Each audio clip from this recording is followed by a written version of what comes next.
இது ஆல்பர்டஸ் மேக்னஸ் பத்திய ஒரு சுருக்கமான பார்வை.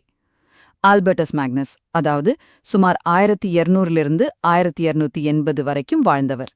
இவர் ஒரு ஜெர்மன் டொமினிக்கன் துறவி, அதாவது கல்விக்கு முக்கியத்துவம் தந்த ஒரு கிறிஸ்தவ சபை உறுப்பினர், அதோட தத்துவஞானி, விஞ்ஞானி, ஏன் ஆயர் கூட. இத்தனை திறமை இருந்ததால தான் பாருங்க அவரை உலகளாவிய அறிஞர்னும் மாபெரும்னும் அவரோட காலத்திலே சொன்னாங்க. முதலாவதா பாத்தீங்கன்னா அரிஸ்டாட்டில். பல வருஷமா ஐரோப்பால மறக்கப்பட்டிருந்த அவரோட எல்லா எழுத்துக்களுக்கும் இவர்தான் முதல்ல விரிவுரை எழுதினார். இதனாலதான் அரிஸ்டாட்டிலோட ஐடியாஸ் மறுபடியும் எல்லோருக்கும் தெரிய வந்துச்சு. அது மட்டும் இல்ல, அரிஸ்டாட்டிலோட தத்துவத்தை கிறிஸ்தவ நம்பிக்கையோட இணைக்கிற ரொம்ப கஷ்டமான வேலையும் செஞ்சாரு. கூடவே அவிசன்னா மாதிரி இஸ்லாமிய அறிஞர்கள் சொன்னதையும் படிச்சார். இரண்டாவதா அவரோட அறிவு. அப்பா, அது ஒரு பெரிய கலைக்களஞ்சியம் மாதிரி. லாஜிக், தியாலஜி, செடி கொடி, பூமி, வானம், தாதுக்கள், விலங்குகள்னு எல்லாத்திலயும் பயங்கர ஞானம்.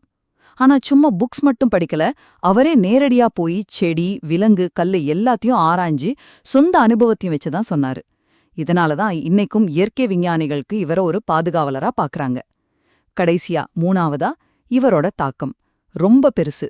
யாருன்னு பார்த்தா புகழ்பெற்ற தாமஸ் அக்வினாஸோட குருவே இவர்தான். டொமினிக்கன் சபையோட படிப்பு முறைய வடிவமைச்சதுல இவருக்கு பெரிய பங்கு இருக்கு.